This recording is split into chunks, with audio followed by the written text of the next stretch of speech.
Welcome to When Push Comes to Shove, a workshop about teen dating violence. This is Allison Bonella. I'm a licensed clinical social worker who has a private practice in Florida. In this workshop, I'm going to talk about the issue of teen dating violence. We're going to talk about ways that we could increase the awareness of it and decrease the prevalence of it. We're also going to talk about tools that can be used to help students and young people who are in this situation currently. We need to give them the help that they need. Thank you for being here, and let's continue. Let's talk about what teen dating violence is. Teen dating violence is a pattern of destructive behaviors that could occur between teenagers who are in a romantic or dating relationship. It's way more prevalent than we think. Teen dating violence occurs in many communities. Nearly 43% of college women report experiencing violent and abusive dating behaviors in their youth. What happens with teen dating violence, though, is that it's frequently not reported, and when reported, it is underreported because there's so much guilt and shame that goes into the violence between teens. And I'll talk a little bit more about that. You may notice that this month of February, hashtag TDVAM24 may be trending. That is the hashtag that is there to bring awareness to teen dating violence. Now, why am I even doing this workshop? Well, one, I'm doing it because it is February, and I also want to do my bit to add awareness to this issue. But the other reason that I'm doing it is I've worked with adolescents and teens for many years. And one of the things I learned to do while I was working with them is always to spend a little bit more time assessing their romantic relationships. As part of my assessment, whether they said it or not, I would always ask them about their romantic life. I would ask them if they're dating. I'd ask them if they're seeing anybody or if they're interested in anybody. I'd ask them if they're just talking to anybody. I learned that how it wasn't enough to say, "Are you dating?" Because different different teens would have different ways of explaining their relationship. Sometimes it's, "No, I'm just talking to a guy," or "I'm just talking to this girl," or "We're just seeing each other," or "We're just hanging out." So I learned that I had to ask the question several different ways before I could really understand what was going on between them and a romantic interest. So we're going to go and talk a little bit more about teen dating violence, and we're going to talk next about what it looks like. How about we talk about what teen dating violence is? The National Institute of Justice defines teen dating violence as physical, emotional, sexual abuse, harassment, or stalking that occurs between people ages 12 through 18. TDV can also be called intimate partner violence. I do have to say, though, that in my many years of working with adolescents, I also found that there would be some disturbing behaviors seen in people below ages 12.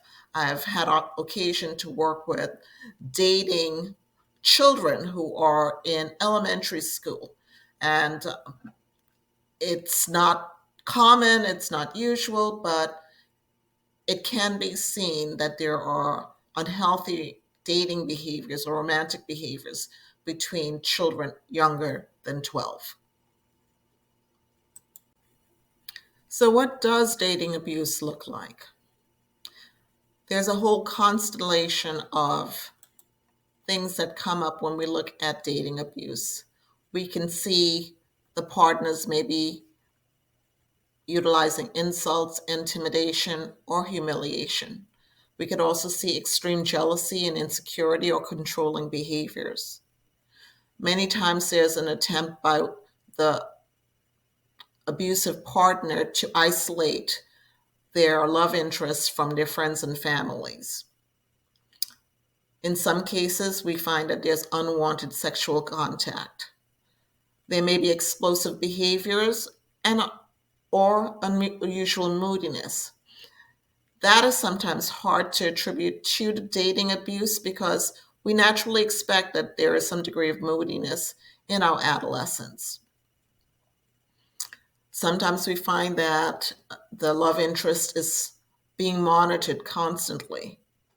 Their social media accounts are being monitored and they're being questioned about who they're connecting with and why. There's also invasion of privacy and showing up unannounced to activities that the love interest is at. The unhealthy partner may leave unwanted gifts or items, but that's kind of rare in the younger teens. If there is any use of alcohol or drugs, you may find that the unhealthy partner will encourage the abuse of drugs and alcohol. Then there's the threatening or the physical violence that might occur. We don't see that as often, not the physical violence until it becomes very extreme. But yes, there are the subtle threats and there's the intimidation. So all these behaviors are, they may not all be seen in an abusive dating relationship, but they're likely to be there at some point to some degree as the relationship continues to become more and more abusive. I mentioned earlier that I worked with adolescents in my private practice. And as I would do an assessment about their dating life, I was privy to quite a few dating stories. And they're not stories that would be made into any kind of Hallmark movie. A lot of these stories, left me feeling so sad for these young people. This should be such a happy time in their life. And what turned out to be something fun ended up to be something really heart wrenching. Many times when we hear about dating violence, I think the natural instinct is to think that maybe the girl is being abused by the boy. I want you to know that in my private practice, when I worked with adolescents, I saw quite a few boys who were reporting abusive dating behaviors by their girlfriends. Now, when it is the boy being abused, it usually isn't the physical violence, although it can be. It's usually more the emotional abuse and the verbal abuse. Many young men are very self conscious about themselves, their voices, their bodies changing. And a girl who is abusive can make fun of these things, can make them feel, make them feel lesser or inferior. And those are things that are done in a way that the boy doesn't realize it's abuse. They're sometimes done in ways where the girl says, I'm just trying to help you out, I'm trying to improve you. And the boys take that in and they don't realize that could be part of the spectrum of abuse. Then there are some cases that I've been involved with where the young men their time was being consumed by their romantic interests. And the romantic interest was very jealous of the time that they were spending with sports, with their other friends, on their PlayStation, playing games, doing the things that boys would naturally want to do with their peers. But the girlfriend insisted that that time was her time and that he was not a good boyfriend if he was taking time to do those things. So my male clients, they were confused. They didn't want to be bad boyfriends. They were so happy that they had a girlfriend and they wanted to please. In the worst case, in the worst instances, we had boys who were involved with girls who were very emotionally unstable. They had their own thing going on and they needed the emotional support. I had one case where I had a boy who was almost suicidal because he couldn't keep up with the needs that of his girlfriend, who clearly needed mental health, but she relied so fully on him, and he was afraid that she was going to kill herself if he didn't stay pretty much obedient to the things that she needed. If she needed to talk to him at 3 in the morning, he had to be there at 3 in the morning, even though he needed to study and get good sleep. So eventually his mental health deteriorated significantly and he became a client. So the point of the matter is, when you hear dating stories, not always is it that the girl is the one who is being stalked or being abused. Sometimes boys are too. So we have to really take good histories and really listen to their dating stories and the stories they tell about their romance, and make sure you pay close attention whether it's a boy or a girl. I said earlier that it's pretty common, teen dating violence is pretty common. So let's deal with some of the statistics. Some of the statistics that you may want to be aware of is that 1 in 3 adolescents in the US is a victim of physical, sexual, emotional, or verbal abuse from a dating partner. Now, that figure far exceeds the rate of other types of youth violence. So, we're not just talking about a very random thing and a very rare thing. It happens with greater frequency than we're aware of. Also, 1 in 10 high school students, they state that they've been purposely hit or slapped or hurt by a boyfriend or a girlfriend. Now, to get a high school student to admit that is something that is not very common. So I really believe the 1 in 10 is underreporting. Many high school students, when they go through an incident of violence on the hands of a boyfriend or a girlfriend, they don't want to report it. They feel ashamed about it. They don't want to say that they've been hit by a peer.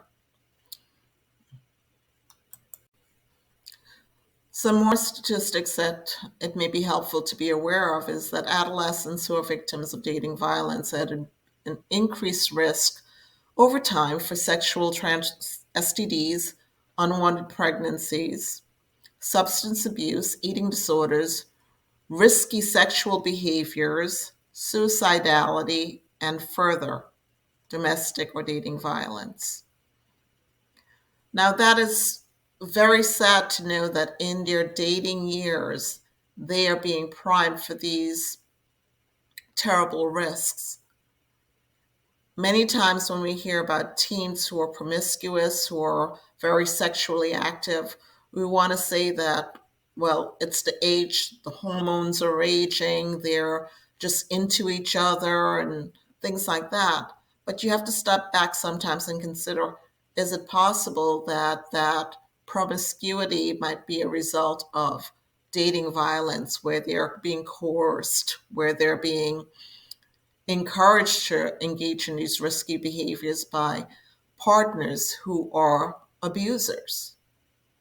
And the eating disorders or the suicidality or self injurious behaviors are their attempts to deal with this because they don't know what to do with caring for somebody who asks them to do things that they're not comfortable with. Another statistic would be that 80% of all girls who've been physically abused in their relationship, they continue to date their abusers. Now that's something that we're aware of in terms of adult domestic violence, that many women do not leave their abusers. But what about these young kids? They're not married, they don't have children with their abusers. Why aren't they leaving these unhappy dating relationships? Well, there are many reasons. It could just be that the status of having a boyfriend or a girlfriend, that's still prized amongst the culture of youth. They want to be in relationship. They're cool. They're envied by their peers. Also in teen dating relationships, there may be that coercion or the threat. Have they shared pictures? Have they done things that they would be ashamed to have others find out about? Is that partner holding that over their head? They've probably shared on social media how happy they are in that relationship. They don't want to go back on that and they don't want to feel foolish. They don't want to lose their status. So there could be so many reasons that they do not leave their abusers. They may have attempted to leave their abuser, and we'll talk a little bit about that later because that's scary. That's not easy. It's not as easy as saying we're breaking up. And last, another statistic is that 72% of 8th and ninth graders, they're dating, or at least they say that they're dating. They may not go anywhere, they're not driving, they don't have a car, but they say that they're dating. So basically, they're saying that they're romantically involved with someone. We need to start asking them about their dating life a lot sooner, not just waiting until something happens. Let's talk about teen relationship cycle.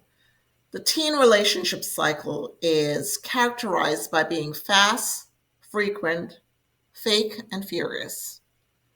Let me explain. In the area of fast and frequent, the teen dating cycle really looks like a boy or the girl seeing each other, meeting each other for the first time, liking each other, not knowing much about each other, but someone is brave enough to declare, hey, I like you. You want to go out? You want to do something? It could be as fast as that. Teens are rapidly drawn into these dating relationships. And again, I use the word dating very loosely because 9 times out of 10, they're not going anywhere. But the older ones do have access to transportation and they will go places. But even the younger ones, they don't go anywhere. But they're at school. They are a couple at school. They're the Brangelina of school, you know? So once they're in that relationship, they couple up and they are known as a couple. It's status. As quickly as they get into those relationships is as quickly as they end those relationships. They rapidly enter and they rapidly exit. So they go from high, I like you, to sometimes they get love bombed and it's I love you and this is my boo. And I've even had students who were referring to their partners as their husband and their wives. And I mean that's kind of freaky. They're claiming husband and wives, and I'll talk about that in the next slide. But they get into these intense relationships very quickly without knowing much about each other. And if something changes, they can rapidly exit those relationships. I tell the story about one person I worked with where she was so happy she came to the session. Hi, Mrs. Bonella. Guess what? I've got a boyfriend. So we talked a little bit about it. She was very, very happy. He was the best thing in the world. She didn't know much about him, but she was sure this was going to be the love of her life. This was her relationship. I saw her a week later, said, how is that relationship going? Oh, he was an absolute jerk. I didn't like him. We broke up. So my response was, oh, wait a second. So that relationship only lasted a week. Well, she went on to tell me, no, it only lasted a day because the next day when she went to school, she broke up with him. So I looked at her and I said, well, how are you feeling? Are you okay? She said, oh, I'm fine. I've got a new boyfriend. When I asked her about the new boyfriend, I said, so when did that happen? She goes, oh, it happened the same day I broke up with the old one because something happened. We broke up in the morning. By lunchtime, she had a new boyfriend and she was perfectly happy with that one. So it's very rapid, rapid in, rapid out, rapid on to the next. That's the fast and frequent. Another sign that those relationships are unhealthy is because they're fake, they're pseudo marriages. Sometimes, depending on the intensity, these couples will become friends with benefits. They will start a degree of intimacy or sexual activities, all the way from petting and touching, all the way to actual sexual intercourse, depending on what's going on and depending on the ages. In those fake marriages, we'll start to see, and when I say fake marriages, I mean like a bad marriage, not a good marriage. They will start feeling very proprietary about each other. They want to know where their partner's going, who they're talking with. They feel they have a right to talk, to tell the partner how to dress, what to do. We'll see some girls telling their boyfriends what not to do and where they should go and where they shouldn't go and who they should or shouldn't talk to. And the same thing with the boys.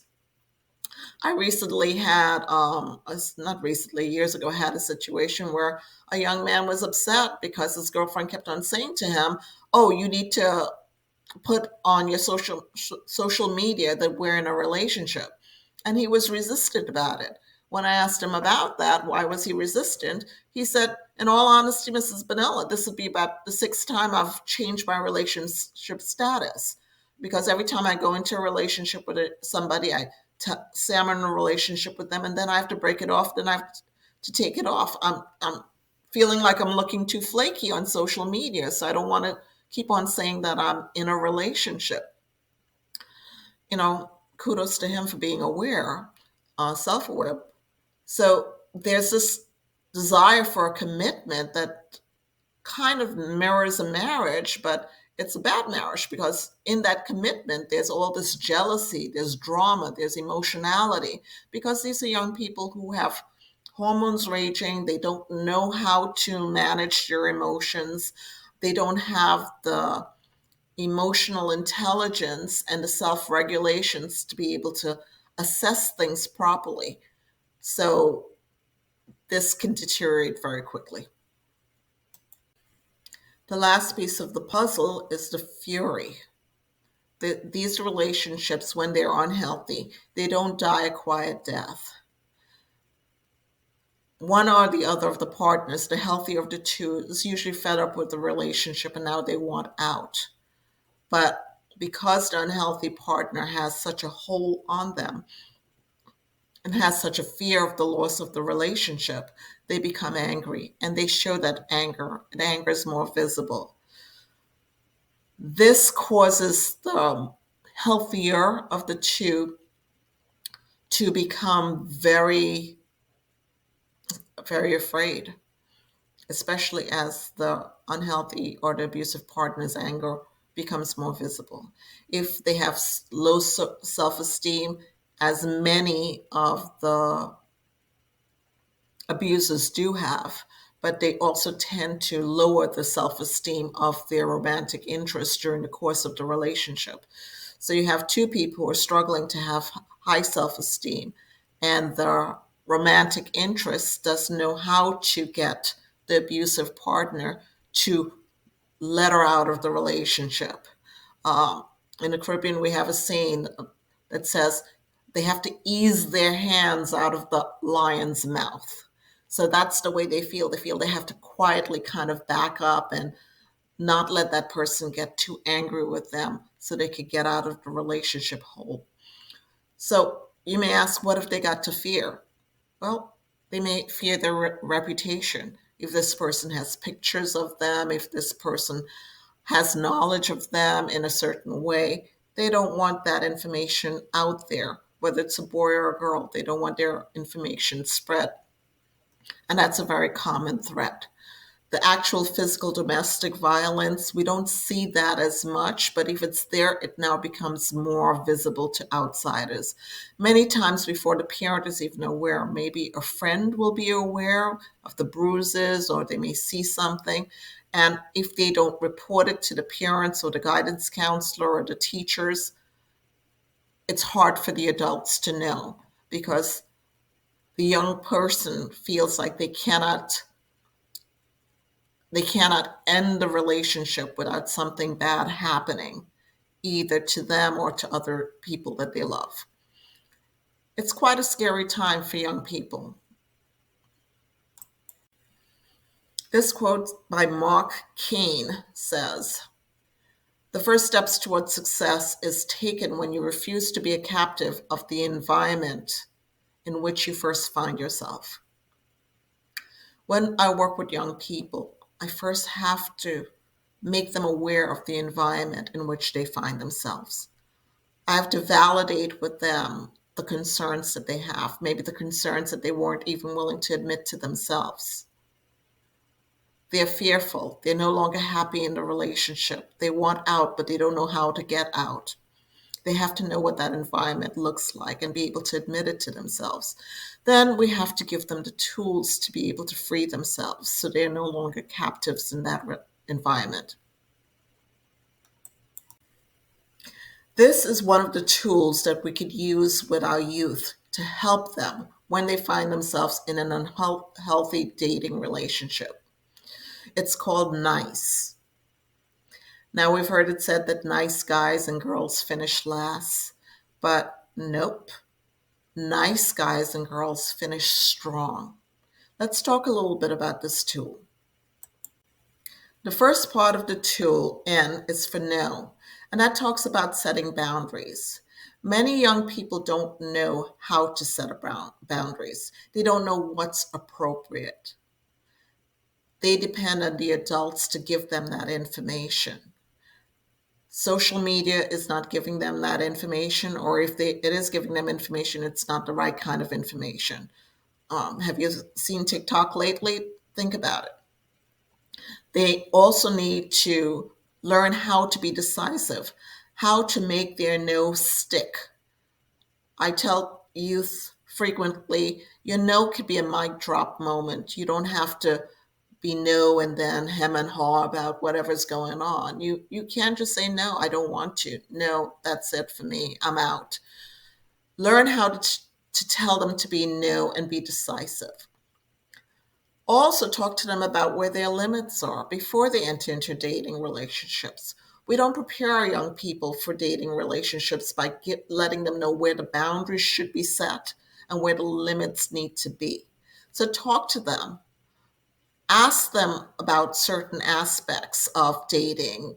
What would they feel comfortable with in terms of affection? What would they feel comfortable with in terms of how they're verbally communicating or communicated to with their love interest? Sentences like, no, I don't like being pushed, even if you're only kidding, is an important thing because sometimes the behavior that they're unhappy with will be presented as something that is lighthearted. It's nothing that they should worry about. Well, if they don't like it, they don't like it. And they're able to say, no, I don't like it. Doesn't matter. Another sentence is, no, don't make fun of my fill in the blank. Or don't touch me in this or that way. Or no, don't call me 12 times. Just wait until I call you back. You need to let them know that they can set limits on access to their body, access to them, access to their time. They want to spend time with their friends. They want to spend time doing things. And if they don't want their partner, their romantic interest to be involved in it, or if they want to limit that access, they have the right to say no. Another good tool to give to your young person is I statements. Help them to have a follow-up statement ready if their love interest does not understand their no, if the abusive partner doesn't understand the no. An I statement basically says, I feel whatever the feeling is, when whatever the event or action or situation is, and because. So what it would sound like is, I feel upset when you hit me or pinch me or push me or call me out of my name because that's not what love looks like to me. So I know that's quite a mouthful, and you're probably thinking, how am I going to get a teen to say that? Well, just practice with them so they can get the sense that they're entitled to know what they feel. They're entitled to understand the setting and the situation in which this feeling occurs. And they're entitled to be able to say why that setting and that feeling are not the things that they want to incorporate in their life. And that's basically an I statement. Help them with that. At this point in time, if it's still not working, then I usually talk to the young person about changing.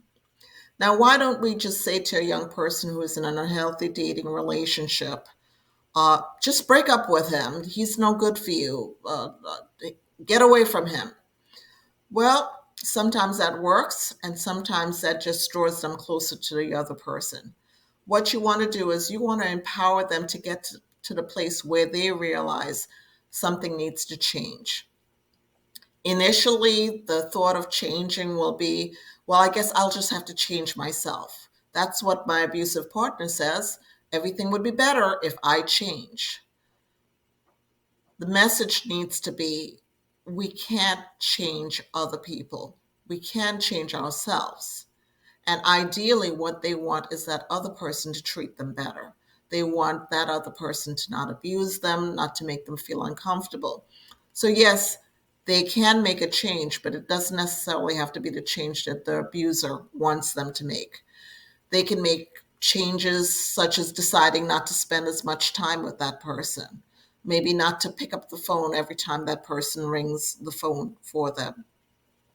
They could change the settings and the scenarios and that bring them into contact with that person, reducing the access to them.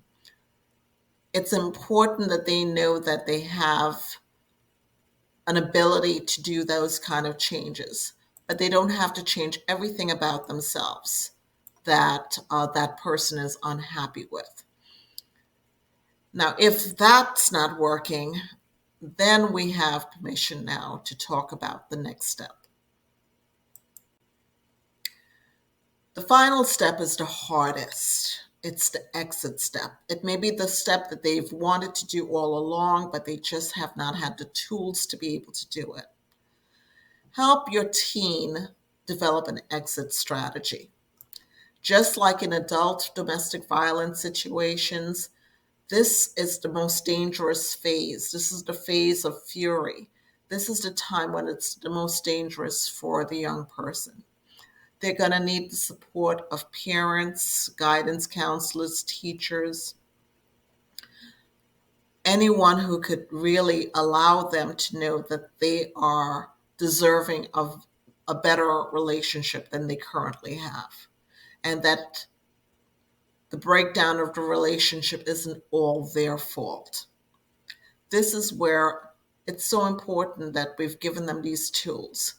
When you break up two unhealthy young people, the the client or the person who's the healthier one is not feeling empowered that they did it. It's important that you give them the skill that as they go into college and adulthood, that they know that they have agency, that they can assess when a situation is not healthy and that they could take appropriate steps to exit that situation. So let's just kind of repeat, let's just review. Parents, what can you do? Well, you could practice some scenarios with your teens, okay?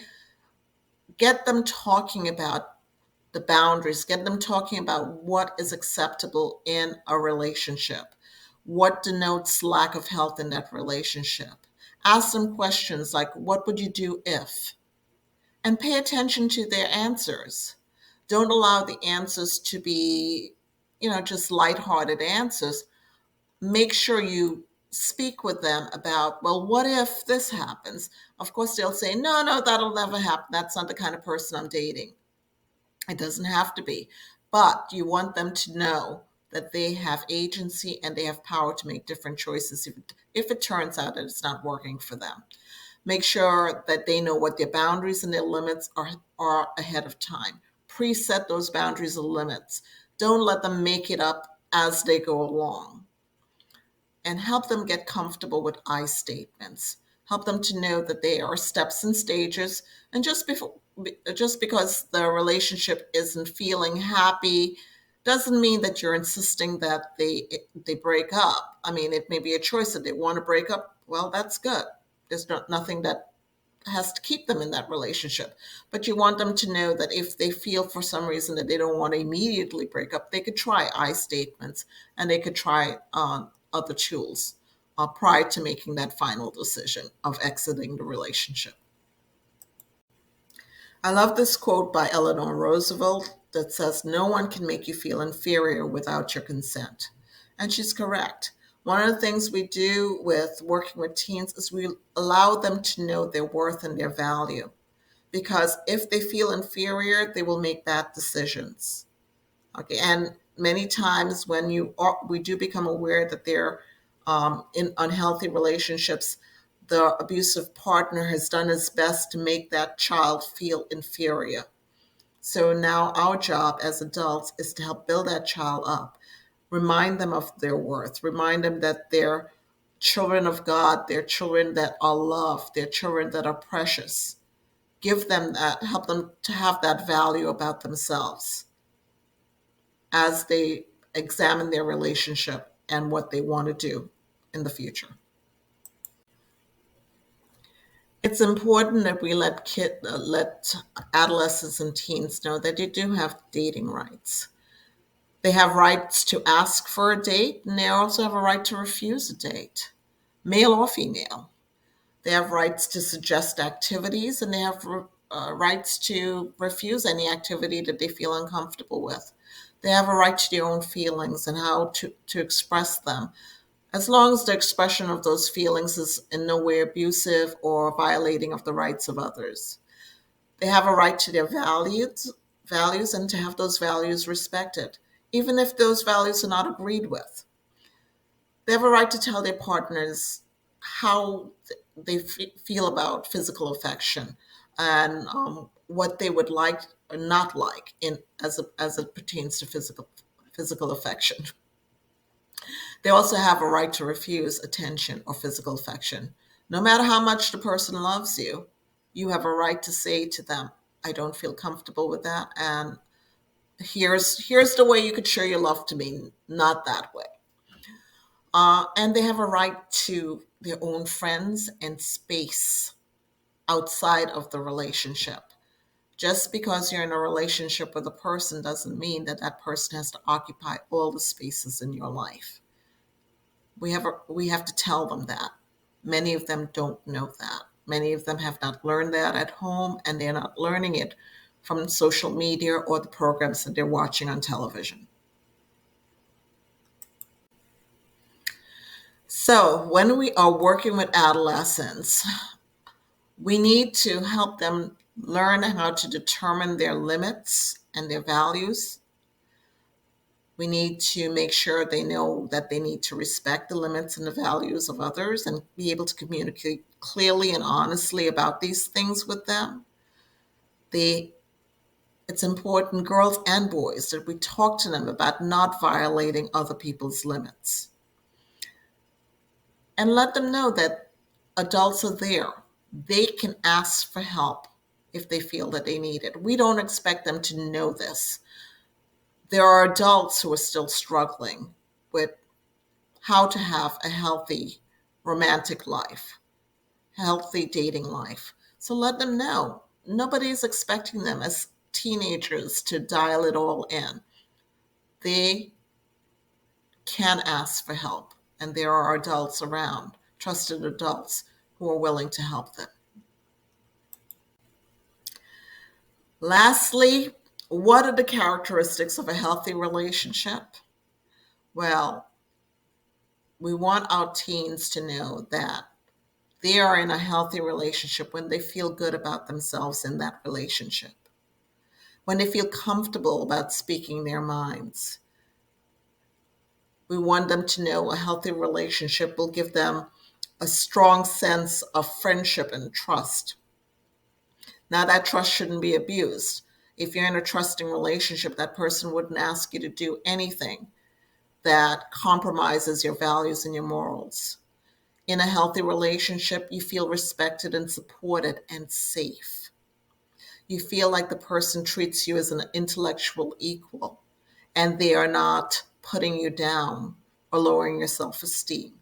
In a healthy relationship, they can negotiate and communicate honestly about things. In a relationship where there's health and strength, they feel strong both when they're by themselves and when they're with their partner, either as a couple or in a group. In any of those situations, they continue to feel strong.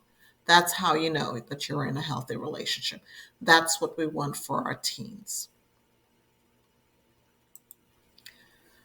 Thank you for listening. This is Allison Bonilla. I'm a licensed clinical social worker. I hope I mentioned that in the beginning, but if I didn't, here it is. And I wanted to leave you with a couple of resources that you could look into for further information on this topic.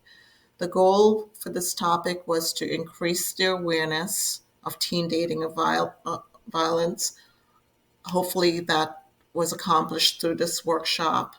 And I also wanted to make sure that not only were you aware of it as a problem, but you also saw some things that you could do that could bring a solution.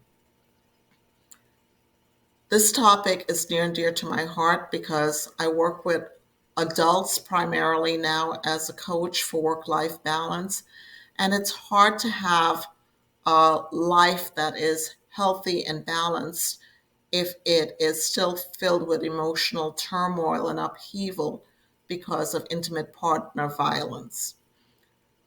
The goal is if we could get healthy in the earlier part of your life, in your romantic life, your dating life, you will make better choices in terms of your permanent romantic life and the choices of who you partner with for stable, long lasting relationships. It's easier to balance your life and reduce your stress and uh, achieve your goals if you're partnered with someone who is emotionally healthy and not abusive.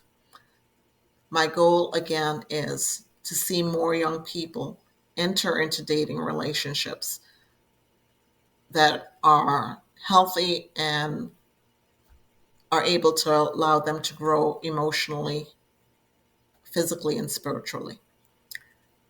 If you have any further questions about the subject, feel free to contact me. Again, there are resources. Feel free to contact those resources too.